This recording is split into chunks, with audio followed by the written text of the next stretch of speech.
My friends, let us come together in this moment, not merely to hear words, but to experience within ourselves a shift in awareness, for the great burden of the human scene today is not found solely in wars or in outward disturbances, but in the silent, invisible struggles that take place within the heart and mind of nearly every individual. It makes no difference how long one has walked the spiritual path, nor how sincere one has been in prayer or meditation. Still there arise moments when anxiety, depression, or a deep heaviness of spirit seems to settle upon us. And some, looking upon these experiences, imagine they have failed spiritually, that something is wrong with their practice or their faith. But I would like you to understand from the very beginning that these states are not personal failures, nor are they signs of weakness. They are simply the universal beliefs of the human mind pressing themselves upon consciousness, seeking acceptance. You see, we have lived for centuries with the notion that our emotional states originate within ourselves, that they have something to do with our character, our worth, or our spiritual maturity. Yet this is one of the greatest misunderstandings of the spiritual life. The fear you feel is not your fear.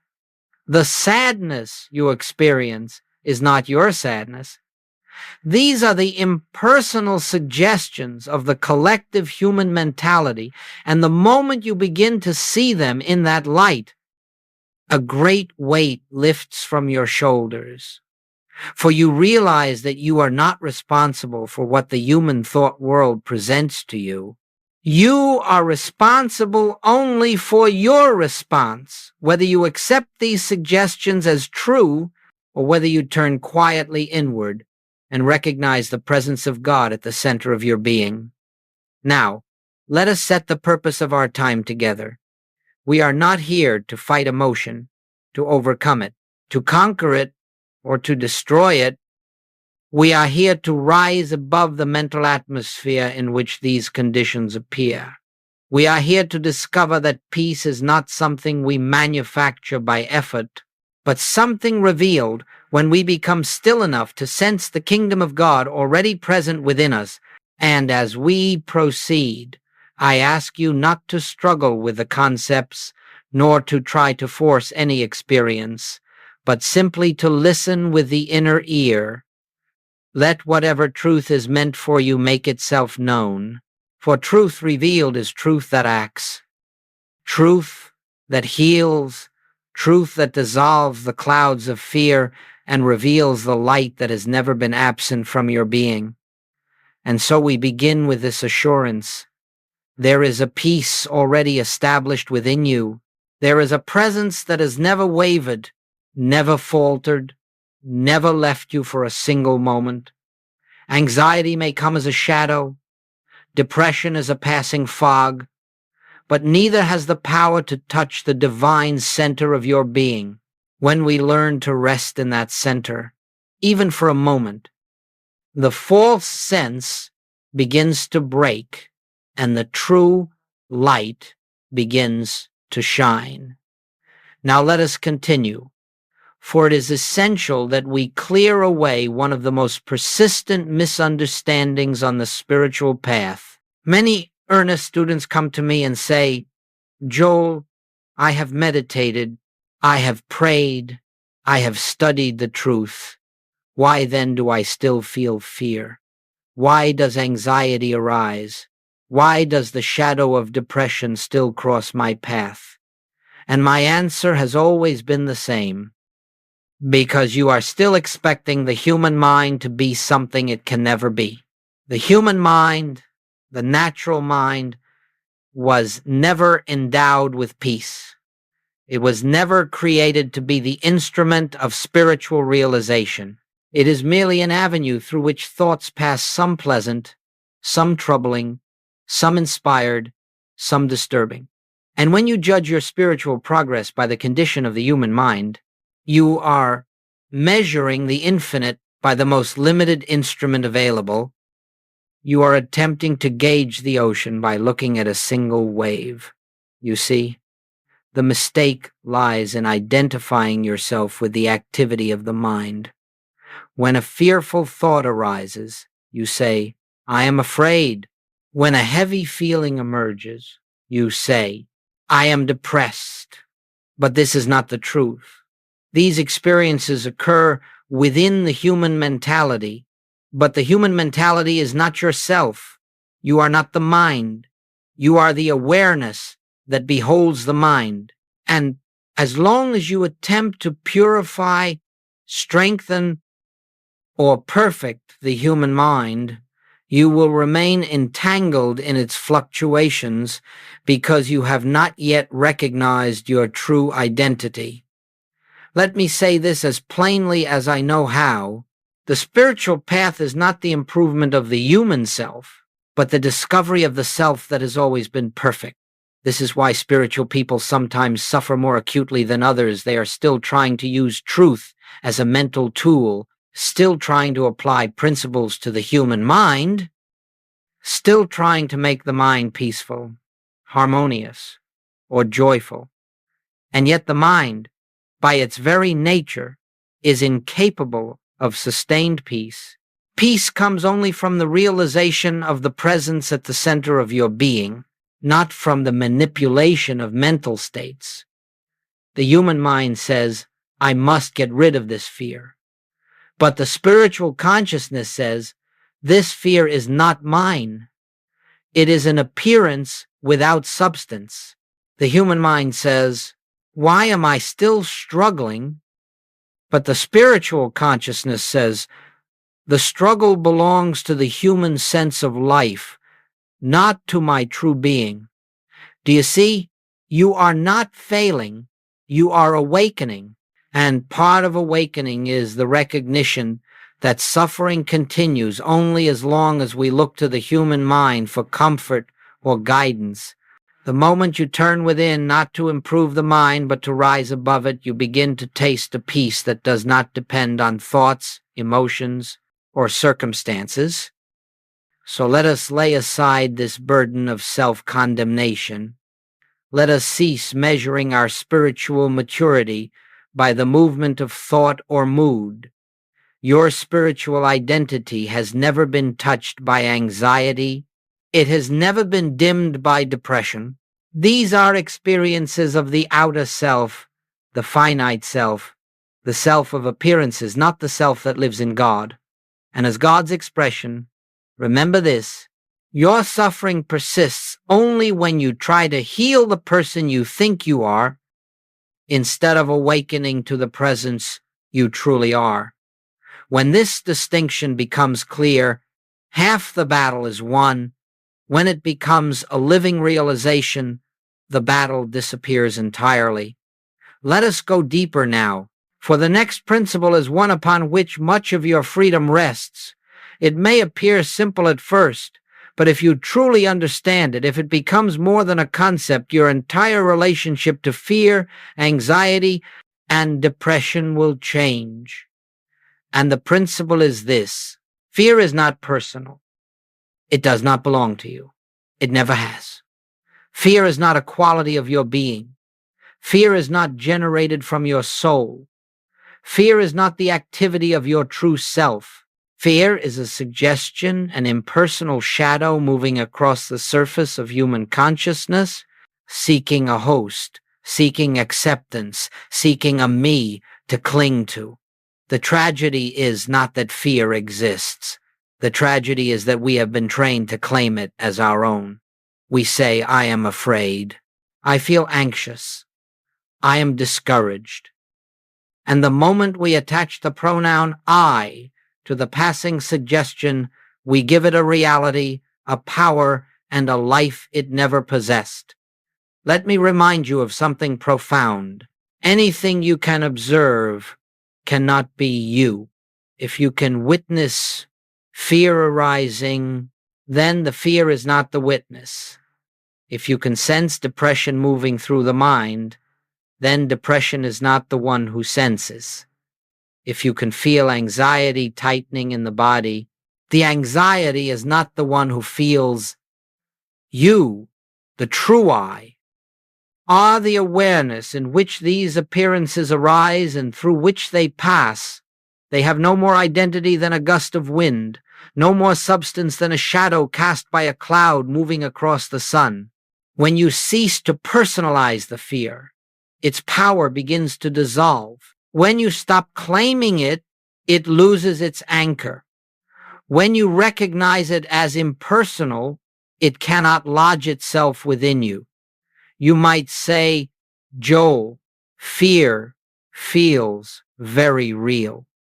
It feels very personal. Yes, because the human sense of self has been conditioned for centuries to believe that whatever appears in consciousness must belong to the one who is conscious. But this is the very error we are learning to correct.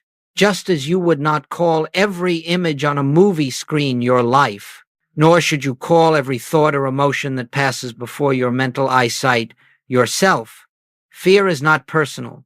It is a universal belief in separation, a belief that there is something apart from God, something that can threaten, something that can harm. And because this belief is universal, it seeks expression through any mind that will accept it. But the moment you understand that fear is an impersonal suggestion, you rob it of its only strength, your belief in it. Do not resist it. Do not fight it. Do not try to cast it out. Simply recognize with quiet clarity, this fear is not mine. It is not of God. It has no law, no substance, no power. It is an appearance without reality. Was 8. Then watch how it loosens. Watch how it slips away. Watch how it fades without struggle. Every time you respond to fear as an impersonal shadow, you rise a little higher in consciousness. You establish yourself more firmly in the awareness that your true being is untouched by the movements of the human mind. And slowly, gently, the inner atmosphere begins to clear, revealing the peace that has always been present beneath the turbulence. Now we can move forward. For this understanding becomes the bridge to the next great truth, that the kingdom you seek, the peace, the joy, the assurance, is not something to be attained. It is already established within you, waiting only for recognition. Now that we understand the impersonal nature of fear, let us move deeper into the heart of truth, the recognition of the kingdom within. For without this recognition, we may succeed in calling fear impersonal, yet still feel vulnerable, still feel as though we must defend ourselves against the movement of the mind or the fluctuation of emotion. But once the kingdom is understood not as a distant hope, not as a future attainment, not as a reward for spiritual effort, but as the very center of your being, you discover a peace that transcends anything the human mind has ever known. When Jesus said, "The kingdom of God is within you," he was not speaking poetically. He was revealing the eternal truth of your identity. He was declaring that within the core of your being, there exists a presence that is whole, perfect, complete, and eternally free. This kingdom is not touched by the passing appearances of the outer world. It does not fluctuate with your thoughts. It does not rise and fall with your emotions. It does not depend upon the condition of the body, nor upon the behavior of others, nor upon the events of your life. The kingdom is the infinite, invisible presence of God expressing itself as your very self.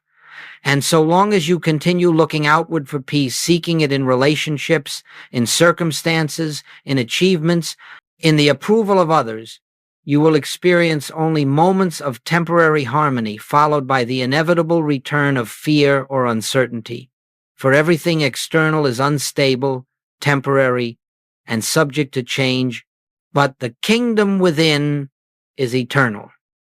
And once you make contact, once you truly sense that inner presence, no external condition can take that peace from you. Now, let us understand something very important. The kingdom within is not a mystical feeling, nor a pleasant emotion, nor a moment of heightened inspiration. These may accompany the realization, but they are not the realization itself. The kingdom is a state of divine awareness, a deep inner knowing that beneath the world of appearances, beneath the turmoil of the mind, beneath the fluctuations of emotion, there exists a silence, a stillness, a presence that is your true life. This presence does not come into being when you meditate, nor does it disappear when you forget it. It is always here, always functioning, always expressing. But it can operate consciously in your experience only when you recognize it. And this recognition is not accomplished by effort, nor by strain, nor by trying to reach God. It comes only through stillness, through the quiet turning inward, through the gentle resting in the truth of your oneness with the infinite. You see, peace does not come because you have succeeded in removing fear. Peace comes because you have discovered the presence in which fear dissolves naturally. Peace does not come by solving problems. Peace comes by realizing that within the kingdom of God there are no problems, and that this kingdom is the very ground of your being. Once you sense this, even faintly, you begin to know that anxiety is not a power, that depression is not a substance, that fear is not a reality. They are appearances that have been sustained only by your belief in a life separate from God. And when that belief is dissolved by the recognition of the kingdom within, these shadows lose their footing entirely. So let this be our foundation. There is a presence within you that is already free, already whole, already at peace. You do not have to create it. You do not have to earn it. You do not have to purify yourself to deserve it. You have only to recognize it, to touch it, to rest in it, even for a moment, and something within begins to shift. The noise of the human mind softens, the turbulence of the emotions subsides, and you begin to taste the peace that Christ called not as the world giveth. From this point onward, everything we explore will be based on this recognition that the peace you seek is not ahead of you, but within you. And our next step is to discover how to touch that inner presence, how to enter the stillness where fear disappears like mist in the sunlight. Let us now take the next step in this unfolding journey, for it is not enough to understand that fear is impersonal, nor is it enough to hear that the kingdom of God is within you. These truths must be realized not as intellectual ideas, but as living experience, and such realization comes only through a certain attitude of consciousness that we call spiritual stillness, a stillness that is not the absence of thought, but the presence of recognition. Many students imagine that stillness requires them to force the mind into silence, to push thoughts away, to empty the mind by willpower. But this only intensifies the activity of the mind, and instead of peace, it brings struggle. The human mind is not quieted by force. It is quieted by the gentle recognition that there is a presence greater than the mind, and this presence is already active within you. Spiritual stillness begins with a simple turning inward, not toward the mind, not toward emotion, not toward sensation, but toward the center of being, that invisible point where God and you are one. This turning inward is not an effort, it is a relaxation. It is the release of the belief that you must do something to attain peace. Let me say this plainly. Peace does not come because you have controlled the mind. Peace comes because you have withdrawn your faith from the mind. When you sit in quiet contemplation, not trying to think, not trying to stop thought, but resting in a gentle awareness of the presence of God, You open yourself to a dimension of consciousness that has nothing to do with the activity of the human mind. Now, how do we enter this state? You begin by acknowledging, silently and without strain, God is here where I am. God is. I need not reach out. I need only recognize. As you rest in this acknowledgement, something beautiful occurs.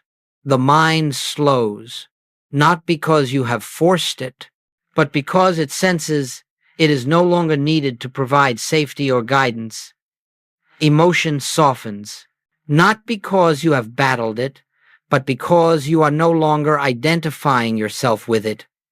A new atmosphere enters your awareness, an atmosphere of quiet, of assurance, of presence.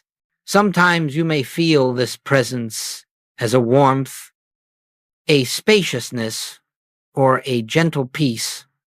At other times, you may feel nothing at all, but the presence is there nonetheless, for it is not dependent on sensation. It is not an experience. It is a reality.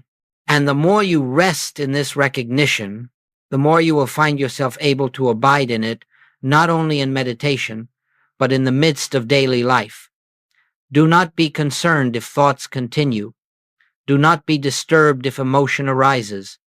These are not obstacles. They are simply movements of the outer self that gradually lose strength as the inner self emerges into awareness. The purpose of our stillness is not to silence the mind, but to shift the seat of identity from the mind to the spirit. In this stillness, you will discover that fear cannot remain, anxiety cannot survive, depression cannot anchor itself.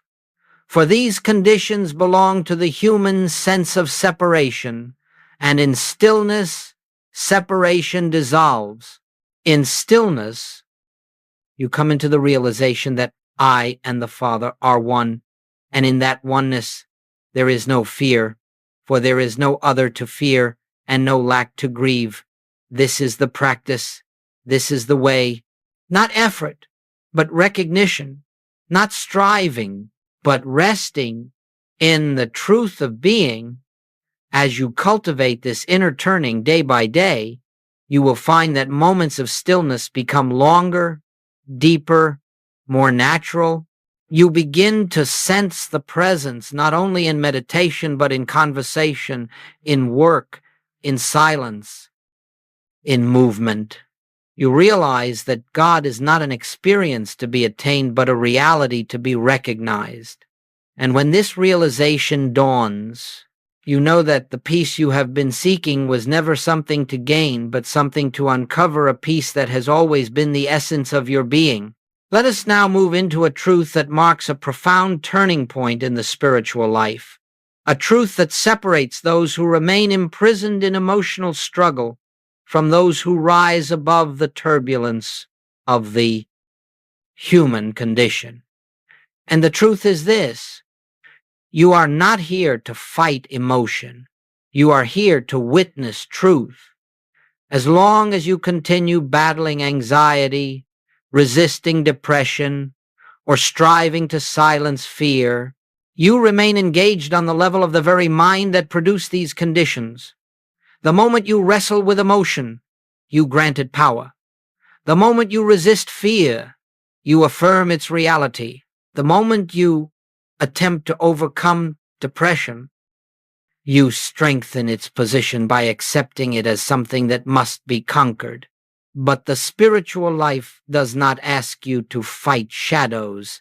It asks you to turn toward the light. The shift that must take place, the great and liberating shift, is from reacting to emotion to simply witnessing it, from personalizing feeling to recognizing its impersonal nature, from striving to change the outer atmosphere to resting in the truth of your inner being. Let me illustrate this for you. When fear arises, the human mind instantly contracts. It says, I must escape this. I must push it away. I must protect myself. And in that very moment, the fear is accepted as a power, as a presence, as something that has authority. But the spiritual consciousness says, this is not my fear. This is nothing but a suggestion. Let me remain still and let truth reveal itself. You see the difference? One response strengthens the fear, the other dissolves it. Likewise, when sadness or heaviness appears, the human sense says, why is this happening to me? It personalizes the emotion. It wraps identity around the appearance. But the spiritual consciousness gently observes, this too is not mine. This is a passing shadow. Let me rest in the presence that remains untouched. In this shift from fighting to witnessing, a remarkable liberation takes place. The moment you stop struggling with emotional states, they lose the very fuel that sustains them. Like fire deprived of oxygen, they begin to fade. You are not required to fix emotion.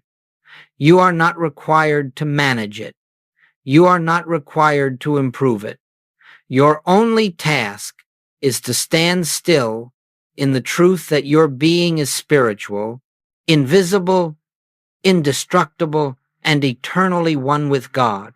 Now you may ask, Joel, does this mean I should ignore my feelings or pretend they are not there? Oh no, my friends. We do not deny emotion. We deny its power. We do not suppress it. We refuse to claim it. We do not resist it. We see through it. And we do so by anchoring ourselves in the inner realization that the presence of God is the only reality of our being. As you continue to witness rather than fight, a new clarity arises.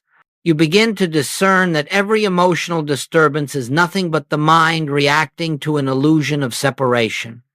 When you stop reacting and simply rest in the awareness of oneness, the illusion dissolves. This is the great shift from the noise of the human mind to the silence of the divine presence, from struggling with shadows to beholding truth, from attempting to change appearances to abiding in the reality that never changes. And in that abiding, fear loses its identity, depression loses its anchor, anxiety loses its momentum, for you have withdrawn the only power they ever possessed, your belief in them. This is not a fast process, nor is it a slow one. It is an unveiling. It is the dawning of light. And as this light grows within you, you will find that you no longer live from the surface of the mind, tossed about by emotional winds, but from the depth of spirit, where peace is not earned but revealed. Let us move now into one of the most vital revelations on the spiritual path, perhaps the very cornerstone upon which all inner freedom rests. For behind every fear, every anxiety, every sorrow, there lies a single root, the belief that you exist as a separate self, apart from the presence of God, and until this belief is dissolved, emotional suffering will continue to arise. No matter how sincere your spiritual practice may be, the moment you feel alone, the moment you feel vulnerable, the moment you imagine yourself to be a self, surrounded by a world of powers, forces, influences, and circumstances, you have accepted the great illusion of separation. And in that instant, fear becomes possible, depression becomes possible, anxiety becomes possible. For all these states are born from the sense of aloneness, from the belief that you must somehow sustain your life by personal effort, personal wisdom, personal strength. But hear this truth clearly. You have never been a separate self. You have never lived apart from God. You have only believed that you were separate. And this belief has produced the entire burden of human suffering.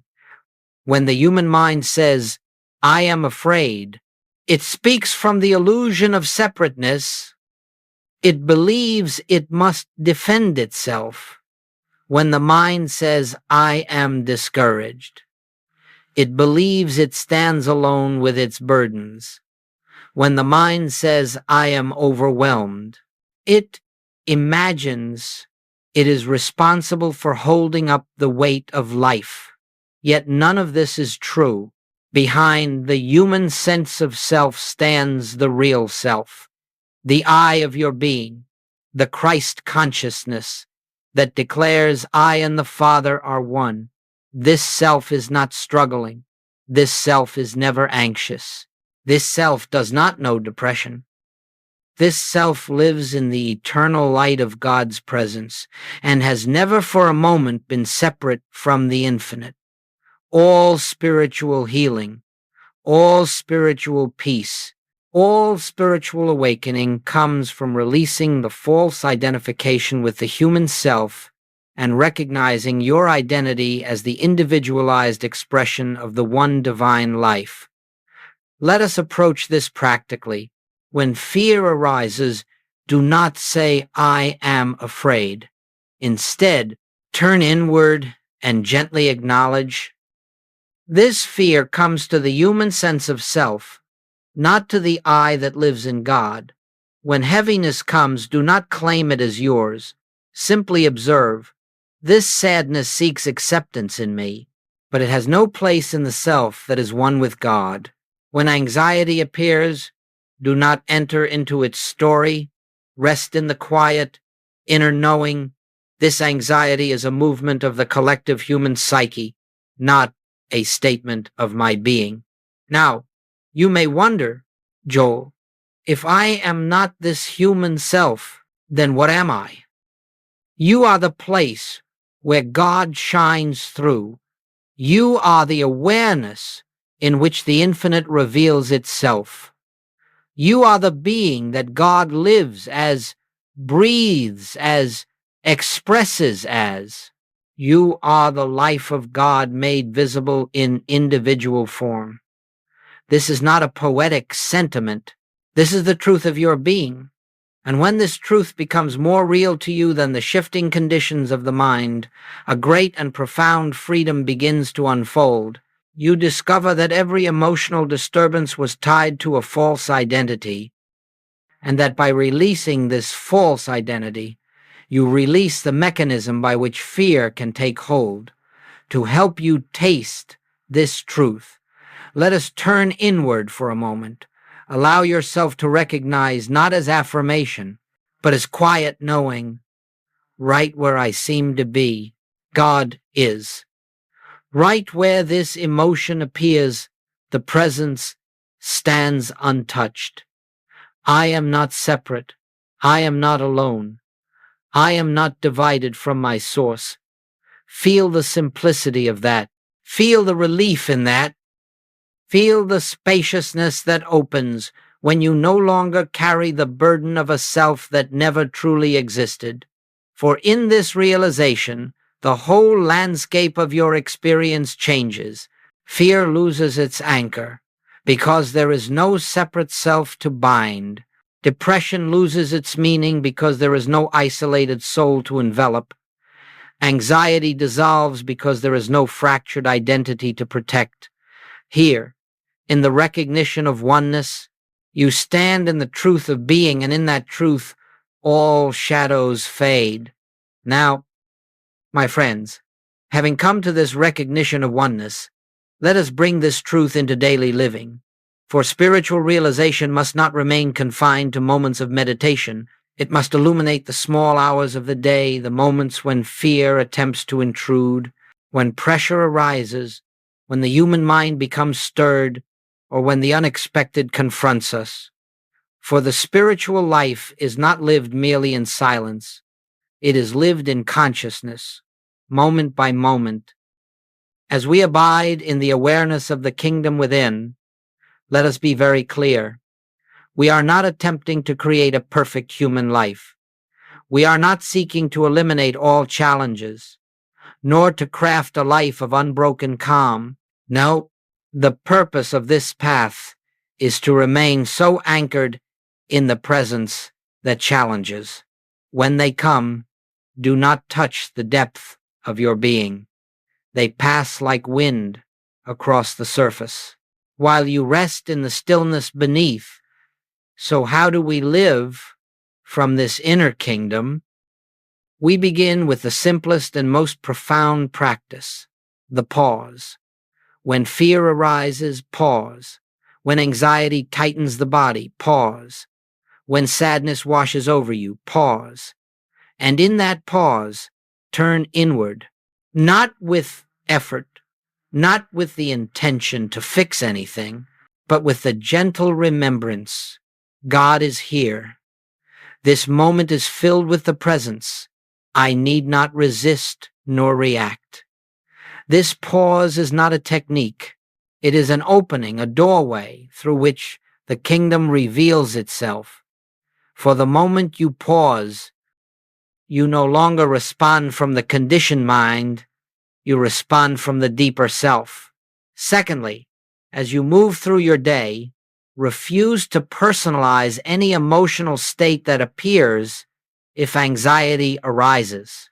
Do not ask, "What is wrong with me?"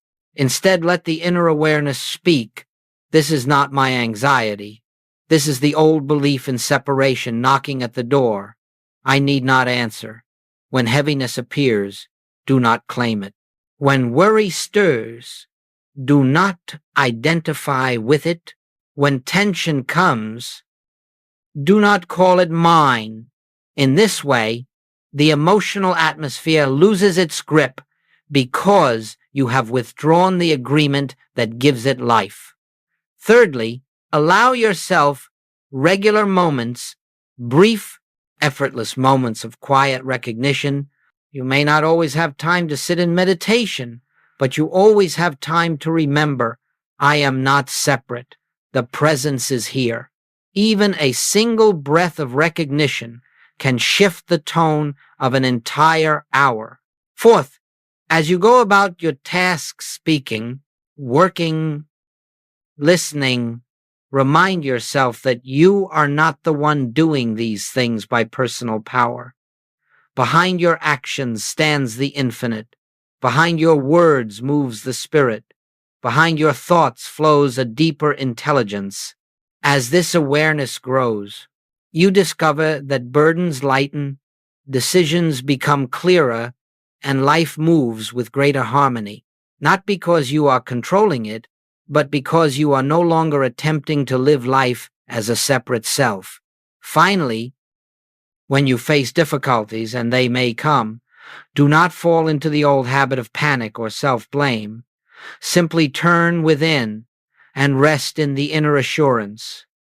The presence that lives as me is already here. The wisdom needed is already here. The solution already exists within the kingdom. I need only be still enough to recognize it. And as you continue in this way, pausing, recognizing, refusing to personalize, and gently resting in awareness, you will notice that something begins to change. You will find that emotional states that once gripped you fiercely now pass more quickly, more lightly. You will sense a background of peace that was not there before. You will experience a deeper stillness that accompanies you even in activity. This is not the result of practice in the human sense. It is the unfolding of truth within you. You begin to live from the inner kingdom, rather than from the fluctuating atmosphere of the mind. And as this becomes your way of being, you discover the great secret, that peace is not gained but uncovered, that joy is not created but revealed, that harmony is not achieved but recognized as the very nature of your being. This is the life that emerges when you no longer identify with the human self, but with the divine presence at the center of your being. And as you live in this awareness, the entire texture of experience is transformed not by effort, but by the quiet radiance of truth lived moment by moment. And now, my friends, As we bring this period of contemplation to a close, let us return to the simple truth with which we began. There is a place within you, an inner sanctuary, where all fear dissolves, all anxiety falls silent, and all depression loses its shadow. It is not a far place. It is not a hidden place. It is not a place that must be reached through effort or discipline. It is the innermost chamber of your own being, the kingdom of God that has been present from the beginning, waiting only for your recognition. Throughout our time together, we have seen that emotional disturbances arise not because we lack faith, nor because our spiritual practice is insufficient, but because we have lived from a false identity, believing ourselves to be separate, vulnerable, incomplete, and yet, behind this belief lies the eternal truth. You are the expression of God. You are the life through which the infinite shines. You are the awareness in which all illusions appear and in which all illusions dissolve. As you rest in this realization, even for a single moment, something within you awakens to the certainty that peace does not depend upon the shifting conditions of the mind, nor upon the events of the world, nor upon the resolution of your problems. Peace is already present. Peace is the nature of the presence within you. Peace is the essence of your being. And so I ask you, as you leave this time of reflection, to carry with you not a technique, not a formula, but a remembrance, an inner knowing that at any moment, in any circumstance, you may turn within and find the quiet, steady radiance of God's presence. You may pause, you may rest, and you may rediscover the truth that has never ceased to be true. You and the Father are one. Let the burdens of the world fall from your shoulders. Let the weight of the separate self dissolve. Let the inner light reveal itself, not through effort, but through the simple act of recognition. And as you go forward, may this presence that lives as you lead you gently, guide you silently, and unfold your path with a grace that does not come from human striving, but from the infinite that has always been the foundation of your life. In quietness, in trust, and in the deep awareness of oneness, you will find that the stillness you have sought has been within you all along, waiting only for you to enter, to rest, and to remember.